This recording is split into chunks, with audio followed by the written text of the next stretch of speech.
Jameson Williams. Will his suspension stop or prevent Brad Holmes from making a tough decision, let's say, on passing on Jalen Carter at 6 if he is available? Jeff, I'll let you answer this one first. So I'm going to be honest. You'll be a little shocked by my answer because I'm not shocked if you're going to say, "Oh no, I don't think so." No, I think it will. I do. Oh, okay. Wow. I do. I do. Shit, I do. What? So, I was not expecting. And here's the kicker with it too.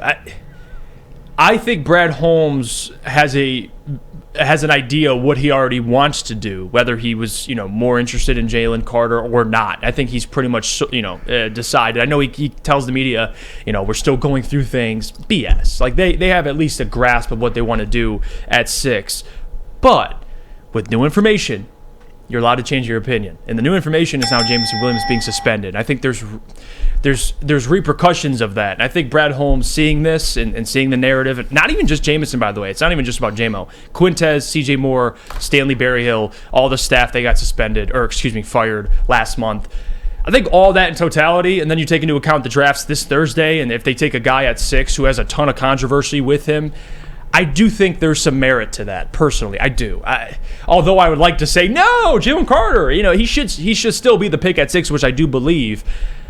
I would be lying if I didn't think Brad Holmes at least now thinks about it. Like, yeah. I mean, let's just be honest. In a 2-week span, we have players get suspended. 4 players. And 4 staff members. And then the next week, we take Jalen Carter, the most controversial player in the entire draft. They had to have known about this before they even brought Jalen Carter. Yeah, and they definitely did. Yeah, they definitely So they did. took this information into that meeting. The Jalen Carter sit down. Yep, absolutely they did. To be quite frank with you, I do think this affects the draft a little bit. So whether we like it or not, and you guys can call it unfair, you guys can call it a witch hunt. At the end of the day, is it good? And this is a question for all of you in the room.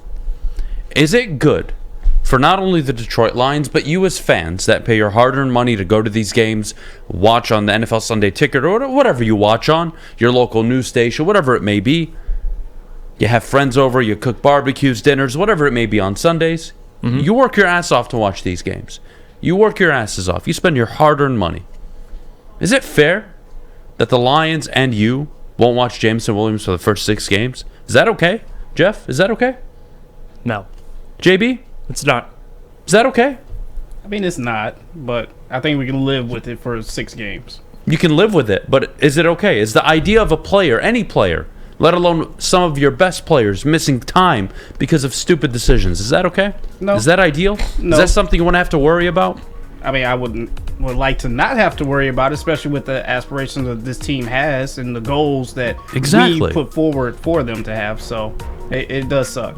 Exactly. Gabby? No. So it's not about Jamo or even Jalen Carter. I need you on the field, man.